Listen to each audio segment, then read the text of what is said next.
Die misterie van die saad, en ons is besig om te praat oor die lewe agter die wyl van my vlees. Jy weet natuurlik dat die wet is ook 'n wyl. Ons gaan eers daar praat, want Paulus sê wanneer Moses gelees word, is daar 'n wyl oor hulle. Maar wanneer hulle tot die Here bekeer, word die wyl opgelig.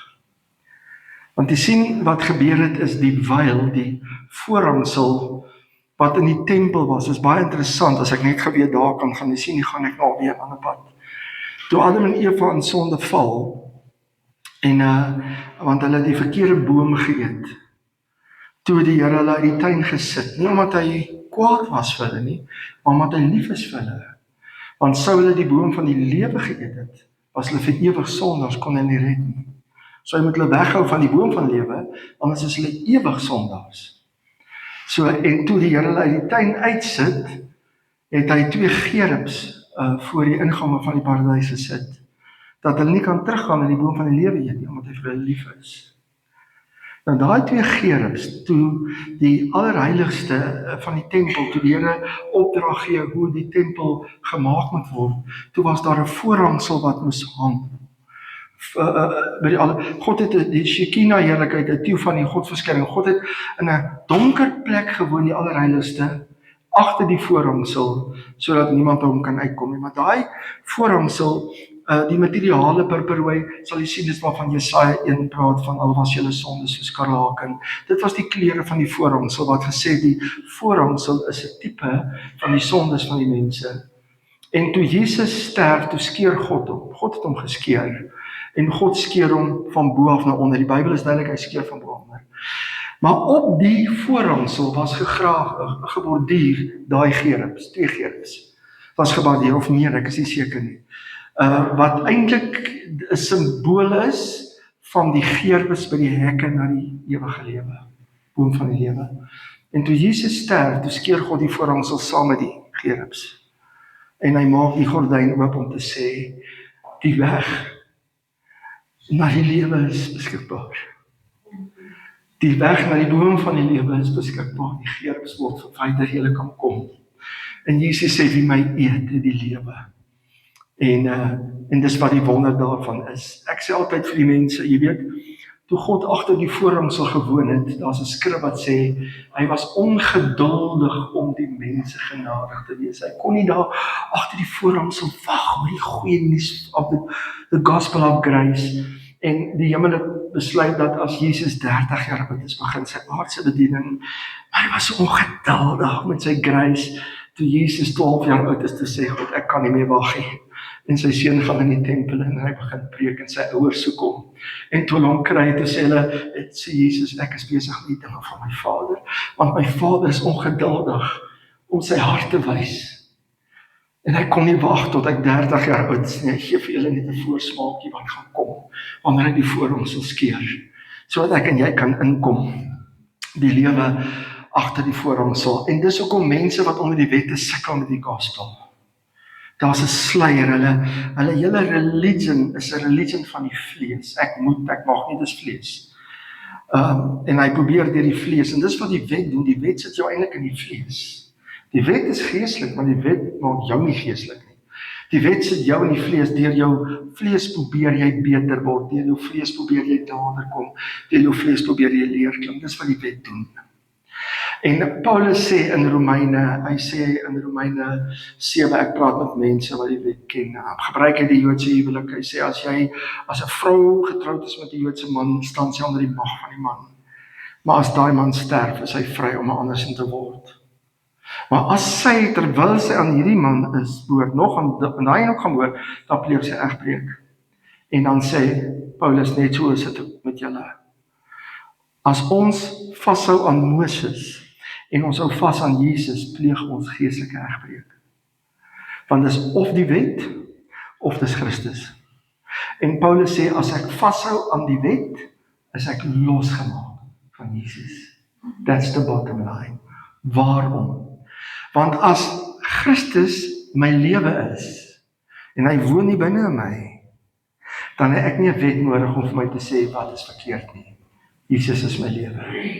En Jesus is my heiligheid. en Jesus in my. Want hulle sê vir Paulus, jy sê ons is vry van die wet. So jy's 'n sondaar, want as jy nie die wet het, jy gaan jy sondes doen. Paulus sê in my woorde, as julle dit sê, dan sê julle Jesus in my is 'n sondaar. Want Jesus in my wil nie sondes doen nie. Jesus in my werk om te wil. Hy werk homself na buite in my, sy heiligheid, sy geregtigheid. En dis hoekom Paulus so baie, veral in Galasiërs, as jy net op daai groep is, die kry dit is verniet, is 42 lesings audio op WhatsApp. Galasiërs is dit het my lewe van, Galasiërs, dit het my verander. So die wet is 'n veil, daar's 'n sluier, en daar's 'n baie sterk oplewing tussen ons Afrikaanse mense in die Joodse goed, die Joodse feeste, die Sabbat en al daai goeters. En Paulus sê, as jy dan wil vashou aan die wet, is reg, maar jy's los van Jesus. Hy sê, as jy dit dan deur die wet wil doen, doen dit dan. Jy gaan beloon word daarvolgens. Maar as jy die Here vertrou om jou geregtigheid te wees, gaan jy beloon word volgens wat hy vir jou verdien het. Ek wil eerder daai pad stap. Dis hoekom Johannes sê, hy sê die wet het deur Moses gekom, maar genade en waarheid deur Jesus. Dis die koning se binnekamer waar ons vry is. En dis wat awesome is, ons het nou uit Hooglied gelees net nou. In Hooglied is geen religion nie.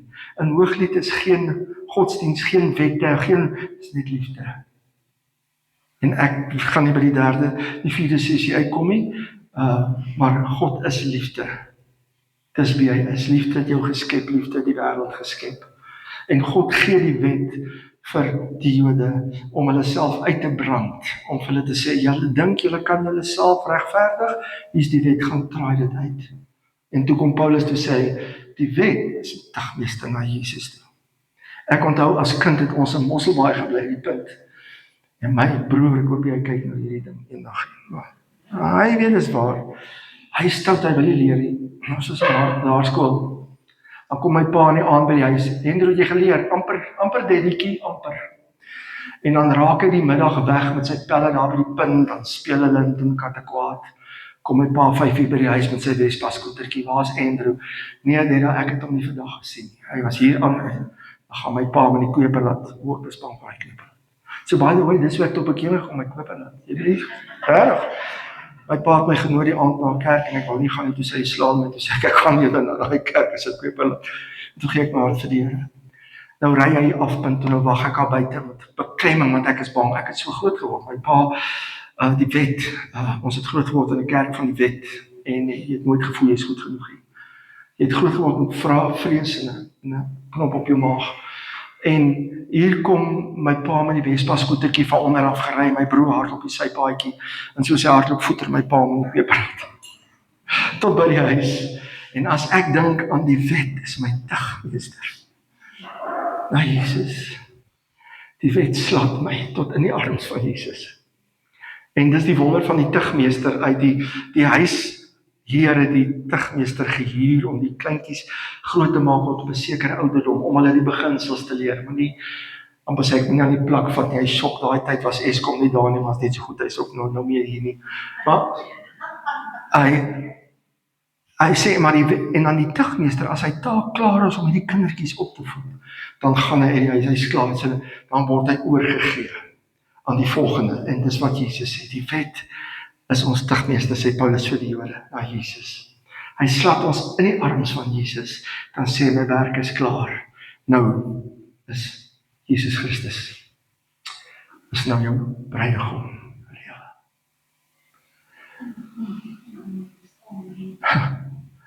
Jy sien, die wet, Paulus sê ek leef nie meer nie.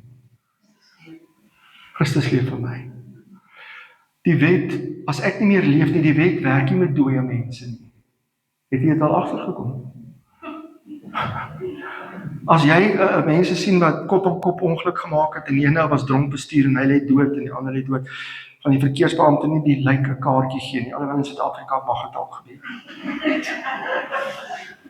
Hy gaan nie gedagvaar word nie, want die wet werk nie met dooie mense nie. Hoor jy, die wet werk nie met, jy is dood, jy leef nie meer nie, die wet werk nie met dooie mense nie. Halleluja, okay. 1 Korintiërs 1 Korintiërs, gaan ek om vir jou doen? Jy kan as jy wil, jy kan probeer. Ek sal probeer. Jy sukkel nou ook nie. Ek sal jou, jy weet mos, Stefan, ek sal jou naam nooit vergeet nie. Die Frans sê. Ons gaan praat oor die misterie van die saad. Misterie van die saad. 1 Korintiërs 2 vers 13 sê, daarvan spreek ons ook nie net met woorde wat die menslike wysheid leer nie, maar net met die wat die Heilige Gees leer, sodat ons geestelike dinge met geestelike dinge kan vergelyk. So wat ons gaan doen vandag is, ons gaan met jou praat wat die Heilige Gees leer. Nie menslike wysheid nie, sodat ons die geestelike dinge met die geestelike kan vergelyk. Soos 4de dimensie goed, geestelike kennis, okay? Ek kry dit in religion. Religion werk nie met 4de dimensie nie. Goed, nou wat is hierdie 4de dimensie kennis? Jesus het 'n stuk van sy gospel nie gepreek nie, of 'n stuk wat hy nooit bedien het nie. En dit is wat in oeps, hy sê. Stefan. Okay, ek het hom nog nie neergeskryf nie. Maar in Johannes 16 vers 12 sê Jesus vir die disippels: nog baie dinge het ek om aan julle te sê, maar julle kan dit nou nie dra nie. Hoorie? Jesus se gospel wasn't complete. Dit is goed wat hy nie kon sê nie. Dit is die 4th dimension goed. Hoekom nie? Want die Heilige Gees het nog nie gekom nie. Want hy sê in die vorige teks vir ons, hy sê ons spreek goed wat die Heilige Gees leer. So die Heilige Gees was nog nie op uitgestaan, die disippels. Die Pinksterdag was nog nie daar nie. So Jesus sê, daar's goed wat ek vir julle wil sê, julle kan dit nie vat nie. Maar wanneer hy gekom in die Gees van die waarheid, sal hy julle in die hele waarheid lei. Want hy sal nie uit homself praat nie, maar alles wat hy hoor sal hy spreek en die toekomstige dinge aan julle verkondig. En nou kom die Heilige Gees, dit wat Jesus nie kon sê nie, gee die Heilige Gees vir Paulus. In Efesiërs 3 vers 2, sorry ek het nou nie op, ek het oorgeslaan.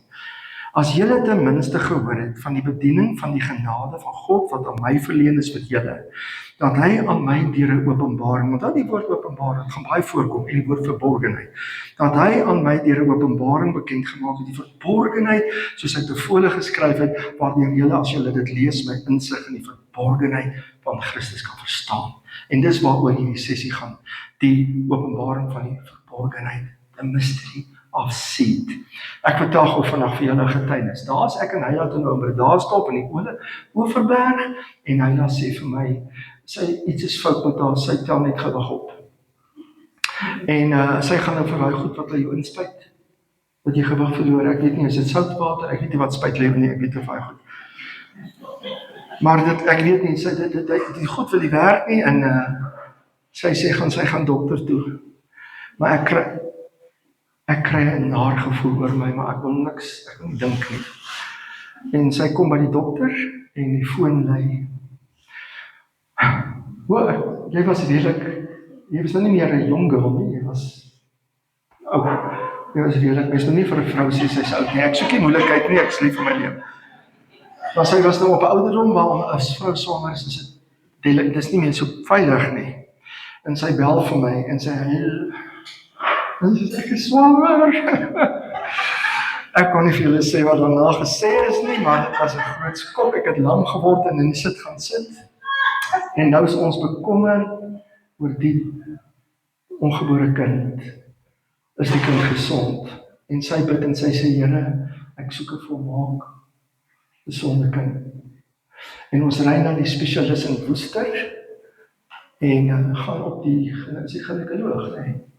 Vergeet altyd daai naam. En hy sit daar op die sonaar en hier lê hierdie volmaakte, pragtige fetus. En ons kan toe sien dat hierdie gaan 10 skoentjies hê. En die dokter sê, dis 'n volmaak gesonde kind. Dit was nou my laat lammetjie.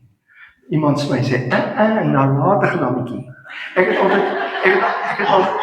Ek het altyd voor gesê, as ek kan bel, toe sy swat bestel ons, dan sê ek, my pensioenvretertjie. Dan bel as ek, dis jou beersie wat praat, maar hy is leeg. Pragtig, sy gee skool te hielaas aan daar. Maar terwyl ons uit die hospitaal stap en ons sien hierdie volmaak gesonde kind. So. Praat die Here met my. En die Here sê vir my, jy kyk na die sonaar met hierdie kind op. Ek sê, ja, terwyl ons uitstap, ek is in die stap. En die Here sê vir my, maar jy het my sonaar nodig. Soos daardie sonaar wil ek vir jou die nuwe lewe wys wat in jou is. En ons is uitgebrand, ons het vir enkele jare daar buite die kerkstruktuur, ons het derdens ingepas vir 4-5 jaar, en die Here was besig om ons voor te berei met die goed.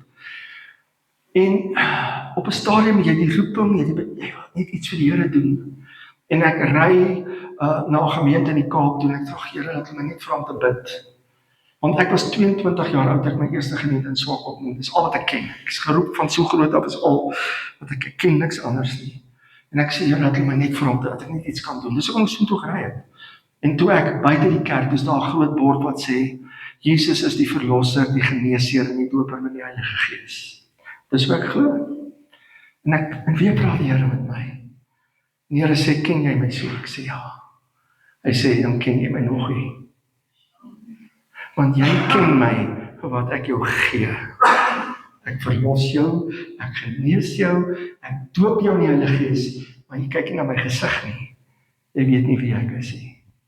En terwyl ek uit die hospitaal uitstap, praat die Here met my en sê, daardie sonaar wat vir jou die nuwe lewe in heilige wys het, jy het so sonaar om Jesus in jou vir jou te wys, sodat jy kan fellowship met die nuwe lewe in jou. Weet ek het groot geword, my pa het my gebedjie geleer, ek is 'n klein kindjie dat Jesus in my hartjie kan woon. Ek ken dit, but it was not a revelation. I didn't trust on his life in me, I trust on my own life to make myself better. En Jesus is 'n gentleman, as jy dan ditselfde doen, jy doen dit tot jy uitbrand, dan sal ek hom oorneem. Want waar jy end, gaan ek begin, maar jy moet eers end. Dis hoekom ons uitgebrand, ons moet end. Die Here gee die revelation vir ouens wat, of jy het uitgebrand in religion, of die lewe het jou 'n sleg skop gegee, jou goed werk nie uit nie, jy weet nie maar waar jy nie, jy is frustreerd in jou Christendom, jy is frustreerd met godsdienst en sedepreke, jy weet nie meer waar jy nie. Dis die ouens, veral daai ouens, daar's nog baie ander, wat bruidsgereed is, wat die Here sê, okay, the way up is down, hy wat homself verneder sal verhoog word, jy is gereed om te kom, sodat ek vir jou kan wys waaroor gaan het, want in 'n religion het ek te veel planne, ek kan het doen, ek is die ander geneer, ek kan het doen, maar wanneer jou planne op is in jou Christendom werk, en jy is teleurgestel in 'n religion, en in godsdienstige mense, en jy voel, wat werk dit vir my Christendom werk nie, kom fluister die Heilige Gees, sê, kom ek sit jou op die sonaar, en die hemelse sonaar, en die Here sê vir my, jy ken my nie in jou nie, jy ken my nie vir wat ek vir jou doen, want ons was in die Heilige Gees, ons het duiwels uitgedryf, siekes genees, ons was in al die goed, is beautiful, but you know what, that's the outer gospel, that's the outer anointing, there's an inner anointing that never leaves, that's Christ in you, the hope of glory. En Paulus noem die sonaar, noem hy die openbaring van die verborgenheid. En in Johannes 14 vertel Jesus vir ons van die sonaar. Hy sê, praat hy van die Heilige Gees, die trooster wat sal kom, wat hy sal stuur. En dan vers 18 sê hy, ek sal julle nie as wese agterlaat nie. Daar is hy. Ek kom weer na julle. So wanneer kom hy weer na die disippels? Hy sê, ek kom weer na julle, maar wanneer? Vers 19, nog 'n klein tydjie, die wêreld sien my nie, maar julle gaan my sien. Omdat ek lewe en julle sal lewe. Praat nie van die wederkoms nie. Dan sê in vers 20, in hierdie dag, praat hy van die koms van die Heilige Gees, die uitstorting van die Heilige Gees, sal julle weet, dat ek in my Vader is en julle in my en ek in julle. Die Heilige Gees is die hemelse sonaar, wat vir ons wil wys, hoe lyk die nuwe lewe in ons. Ons is te besig in godsdienst. Ons het ministries en hierdie program en daai program en ons is kerkaktief, maar die grootste roeping is Christus intiem. En dis wat die revelation, ons baie keer te besig in die outer courts, ons kom nooit in die inner courts, ons nooit op honeymoon met Jesus in sy binnekamer waar hy vir ons geheime kan fluister in ons ore nie. So wat sê hy vir ons hierso? Die Heilige Gees het gekom, sodat ons kan weet. Ons moet weet. Wat moet ons weet? Julle in my en ek in julle. En hoor nou 'n bietjie mooi, ek gaan jou, sorry as ek jou, dink maar net oor wat ek sê, of jy te glo nie. Jesus woon nie in my deur die Heilige Gees nie, Jesus woon in my. Ek gaan in hierdie sessie voormiddag net vir jou wys, waar is die rol van die Heilige Gees. Jesus woon in jou. Jesus is die nuwe lewe in jou gees. Hoekom? Want die Heilige Gees het vir jou gesterf en Jesus het. Die Heilige Gees is nie jou lewe nie, Jesus is. En ek gaan vir jou net wys hoekom. Want jy sien wat ons doen is ons gebruik die Heilige Gees. Ons misbruik die Heilige Gees vir bedieninge en ministries en anointing. Ons misbruik hom. Jesus sê die belangrikste ding is die Heilige Gees kom met julle moet weet Christus is in julle. Jesus is in julle. So die Heilige Gees is die hemelse sonaar wat vir ons wil wys hoe lyk die lewe. Ek onthou toe ek hierdie revelation kry, ek is opgewonde, ek weet nie wat om met myself te maak nie. Ek bel al my vriende, ek sê, Christus is in my, Christus is in my. Ek sit met 'n dierbare oom, wat dierbaar, ek ken die Here, en ek sê, oom, Jesus is in jou. Hy sê, ja, ek weet, maar ek wil iets anders sê. En dis waarvan ek praat. Die pen het nie gedrop nie, is net hier. Soos ek gebid het van kleins af, dat Jesus my want it wasn't life in me. I tried to improve my old life. Maar wanneer die revelation kom, daai wow, dis amper soos 'n tweede wedergeboorte, en ek sien Christus in my verander alles. Glo my, alles verander. Psalm 42 sê, deep call unto deep. Die dieptes van God se gees, wat roep na die dieptes in jou gees en andersom, hier binne. En dan sê 1 Korintiërs 2 vers 10, maar God het dit aan ons deur sy gees geopenbaar, want die gees ondersoek alle dinge, ook die dieptes van God. So wat wil die Heilige Gees vir jou en my kom wys? Hoe om 'n goeie Christen te wees? Nee, daar's net een Christen en sy naam is Jesus. So wat wil die Heilige Gees vir jou en my wys? Hy wil vir ons die dieptes van God wys. En dis in die koning se binnekamer. En die enigste manier hoe ek en jy daar kan ingaan, is die Heilige Gees jou invat in die geheimnis van die mysterie. Augustinus, 'n kerkvader, het gesê, for you made us for yourself and our hearts are restless until they find they rest in you. Die dieptes van God. Die dieptes van God, wat ek net gou kyk. Daar sê, daar's 'n verborgde diepte in jou wedergebore gees, wat religie jou nie van vertel nie. Glo my, ek was baie jare in dit. Religion vertel nie vir jou van die dieptes van jou gees nie.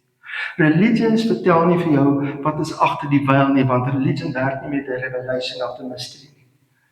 Hy gaan jou sê, jy moet gaan en beter doen, jy moet so maak en jy moet so maak, skryf jou luisterreëls en gaan volg dit. Maar dit vat jou nooit agter die veil in nie, want religion is 'n bemarker van die wet. So die mystery life, die deeper life in ons kan net gesien word deur die hemelse sonaar toe te laat om aan ons te wys hoe lyk die mystery van die nuwe lewe. Even the mystery, sê Paulus in Colossense, which have been hid from ages and from generations, but now is made manifest to his saints, to whom God would make known what is the riches of the glory of this mystery among the Gentiles, which is Christ in you. Ek weet ons sê die Here gaan nog groot dinge doen. Maar sorry, die grootste ding wat God kan doen, het hy klaar gedoen, Christus woon in jou. Ek weet ons soek vir revival, maar jy kan nie meer revival kry nie, you're already living. Or are you dead? You're already alive. So in plaas van om te soek vir iets wat nog moet kom, kyk aan wat jy alreeds het. Christ in you, the hope of glory. Hy sê, it's the riches of the glory of this mystery. En hierdie mystery leef in ons, en ons kan dit net weer deur openbaar. Dit kan nie deur siel gebeur nie. Die penny gaan net op 'n dag drop en sê, wow, Christ is real, is awesome. Ons klein dogter, toe sy klein was, toe lê sy eendag hier by hy daar so, en sy sê, hi ouma, ek hoor Jesus speel dromme in jou hartjie. Christ in me, wat 'n... En ek sê nou vir dis nie religie nie, dis life. Dan sê Paulus in Efesiërs, jy sien, kom ek sê, dit wat ons gedink het ons weet van Christendom. Ons word ontnigter wanneer ons die revelation kry van die mystery en ons uit ons religion uitgeskik word, dan sien ons wat is Christianity really. Efesiërs 3 vers 3 sê dat hy aan my, sê Paulus, die openbaring bekend gemaak het. Die verborgenheid soos ek tevore geskryf het. Sien die hele tyd mystery. Paul's gospel is the gospel of the mystery. The gospel of Christ is the gospel of the mystery. Soos ek tevore geskryf het, waardeur julle as julle dit lees, my insig in die verborgenheid van Christus gaan verstaan. And to make all men see What is the fellowship of the mystery? The fellowship of the mystery. Paulus die evangelie sê evangelie van die openbaring van die mystery en hy sê ons moet fellowship met die mystery. Hoe fellowship jy met die mystery? Hoe bid ons? Ons bid, Here, ek sla my oop na die berge waar ons om hulp vandaan kom. Here is daar iewers bo. Nee, hy sê is in my. So I fellowship with the mystery. Christ in me. En dis wat dit is, fellowship met die mystery. Maar ons fellowship nie met die mystery nie, want die lewe agter die veil is nie in ons geopenbaar, ons bly die hele tyd aan die verkeerde kant van die veil, waar ek die hele tyd in my vlees probeer nader kom deur wat ek moet doen en hoe ek moet bid. Ok, Galasiërs 1 vers 15, nou gaan ons dan die saak toe wat absoluut wonderlik is. Het ek nou nie Galasiërs 1 nie. Hy sê, toe dit God behaag het, wat my afgesonder het van die skoot van my moeder, deur sy genade geroep het. Hoor 'n bietjie mooi wat sê Paulus, Galasiërs 1:15, om sy seun in my te openbaar, sodat ek hom onder die heidene sou verkondig. Het ek nie dadelik vlees en bloed geraadpleeg nie. Nou gaan ek, jy moet nou 'n bietjie dink hierso. Paulus vervolg die kerk, hy maak Christene dood, hy het baie dood gemaak. Hy was 'n hater van Jesus in die kerk. Die Here skit hom uit op pad aan Damaskus, vat hom in die Arabiese woestyn vir 3 jaar, skit al sy Joodse religie uit hom uit. Toe hy uitkom, is hy vry van religie, van die Joodse godsdienst, heeltemal vry. En hy begin Christus preek, en hy sê, dat die Here het die verheerlikte Jesus, het van die regterhand van die Vader, vir hom die Seun kom openbaar. En wat preek Paulus toe? The Son that was revealed in him. Is julle hier? Paulus in 2 Korintiërs 5:16, al het ons Christus na die vlees geken, ons ken hom nie maar nie. So Paulus spreek nooit wat Jesus gesê het of gedoen het nie, behalwe hy praat oor die geboorte, die vleeswording, die hemelvaart, die opstanding, die wederkoms. Maar hy het nooit Jesus se aardse bediening, hy sê al ken jy Jesus soos hy was, daar's 'n nuwe manier om hom nou te ken. En dis soos hy in jou is. Net laat jou dink. Hy sê al het jy hom na die vlees geken, sê 2 Korintiërs 5:16. Ons ken hom nou nie meer so nie. Hoe ken ons hom? Through the revelation of the mystery, Christ in hom. Daarom sê fellowship with the mystery. Hy sê toe dit God behaag het, nou in elke ou se lewe kom daar 'n tyd van welbehaag waar die Here sê, jy's bruidsgereed, ek gaan my seun in jou openbaar. So hoe preek hy Jesus? Nie soos Matteus, Markus, Lukas nie. Hy preek hom soos die Heilige Gees hom in hom geopenbaar het. En die disippels hoor dit, hy sê, jy preek Jesus anders, kom, ons wil hoor, hulle laat roep hom na Jerusalem toe, en sê, kom vertel vir ons, want ons weet nie van hierdie gospel nie. Ek bedoel, Petrus op die dag van Pinksterfees, toe die Heilige Gees uitgestort word, laat praat in tale, toe staan daar 'n klomp mense om hulle en sê, maar hier is vol soetwyn, wat gaan hier aan? En wat sê Petrus? Hy sê, hierdie Jesus wat julle vermoor het. Hy het nie geweet wat aan die kruis gebeur het. Die disippels het nie een geweet wat aan die kruis gebeur nie. 13 jaar na die kerk al gebore is, verskyn Paulus op die toneel, en vir die eerste keer hoor hulle, he became sin so that I can become the righteousness of God. Die disippels sukkel nog met die Joodse religie, Petrus bid op die dak. En die Here, kom, hy stuur 'n laken met onrein diere, en die Here sê, stil op en eet. Hy sê vir die Here, nee, Here, ek het nog nooit iets onrein geëet nie. Hy is dapper om so met die Here te praat. Die Here sê, eet. Jy's 'n goeie Jood, ek gaan jou godsdienst uit jou uitskit, nie dit wat ingaan maak onrein, nie dit wat uitkom maak. Hy het gesukkel met die disippels het al gesukkel. En toe Paulus kom en hy sê vir wat aan die kruis gebeur het, en hy vertel vir hulle van die mystery, toe sê hulle, Paulus, dis wonderlik, maar ons stuur jou, gaan jy na die heidene, gaan preek dit, ons gaan na Israel vir hulle te bly preek Jesus die Messias. En later met tyd in Handelinge toe faseer Paulus se gospel in, en daai gospel het begin uitfaseer, the gospel of the mystery. En Paulus sê hier, so hy sê, toe die Here behaag het, om my af te sonder, en die seun in my te openbaar, daar kom 'n tyd van welbehaag in elke lewe, waar God sê, jy's gereed, ek gaan vir jou die revelation gee. Partykeer vat dit lank, vir my het 15 jaar in die voltydse bediening gekos, voor ek daar gekom het. Hy sê in,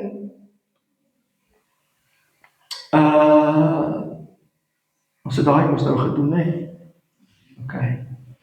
Jesaja 28 vers 9, vir wie wil hy dan die kennis leer, en vir wie wil hy die openbaring verstaanbaar maak, vir die wat van die melk gespeen is, en wat van die moederborste weggenees is. weggeneem is. Wanneer jy genoeg het van melkkos, performance religion, hoe verseerde preek in die dieptes in jou gees roep na die dieptes van God. Kom die Heilige Gees, daai sonaar. Dan wys hy vir jou die nuwe lewe. Ek het al die jare gedink dat Christendom, want dis die religie waar ek groot geword het. Daar waar ek groot geword het, is alles sonde. Alles was sonde. Dit was verskriklik. Ek onthou ons was in Sasolburg. Ek het groot geword in Mosselbaai, daar was 'n groot driving by Seychelles driving. Maar dis sonde. So, dan gaan ons ook vir my ouers kuier, maar ek wil driving toe gaan. Ons het groot geword driving, ek like die driving. Dan sê ons vir my kinders, ons gaan groot TV kyk. As die gemeente vra, waar was julle? Nee, ons het groot TV gekyk, want toe was TV nie meer sonde nie, toe so kan maar driving was toe nog nie lekker nie. En toe gaan ek en dan gaan kuier by my ouers en ek was baie lief vir Modern Talking, ek is dan nog lief vir daai groep. Dan gaan koop ek vir my Smokey en Bee Gees en Modern Talking, ek was nou ver van hoofkantoor in Sasolburg. Dan luister ek het, as ek hier so by Koolsberg kom, dan begin ek hulle so uitgooi. Ek sê altyd, as jy daai goed like, as jy net agter my gery het, ek gooi dit uit. Want alles is sonde, want dis hoe ek Christendom verstaan, dat daai Kolossense sê, die raak nie, smaak nie, roer nie, proe nie, gospel, dit alles is sonde.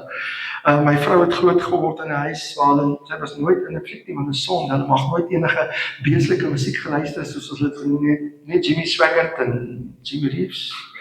So toe ontmoet sy my, ek het in 'n ander kerk groot geword, fliek toe gegaan, top 20 van David Gresham geluister, op pad gedink ek is van die duiwel af. So, maar dis hoe ons groot geword het, jy weet, religion, want ek het gedink, Christianity is trying to become. Ek het gedink, Christianity is an improved life. Maar ek het nooit besef, new life is not a changed life, it's an exchange of lives. Nuwe lewe is nie 'n veranderde lewe, raak nie, smaak nie, roer nie, dis 'n omgeruilde lewe. Toe Jesus aan die kruis sterf, toe vat hy die sondaar in my en hy sit hom aan die kruis en hy gee my sy lewe, sy ruil lewens om. Hy is my lewe. Christianity is not self-help, it's not self-poging. Die evangelie is nie goeie advies nie, dit is goeie nuus en die goeie nuus is, Jesus kom leef in my. Al is ek swak, hy is my lewe. Al val ek, hy is my lewe. As ek terugval, val ek binne in sy arms, want hy sê niks kan my skei van sy liefde nie. Hy is my kwalifikasie, hy is my geregtigheid voor die Vader in alle opsigte. Paulus sê ek is saam met Christus gekruisig en ek leef nie meer nie, Christus leef in my. En die Heilige Gees kom om my te kom wederbaar, die sonaar.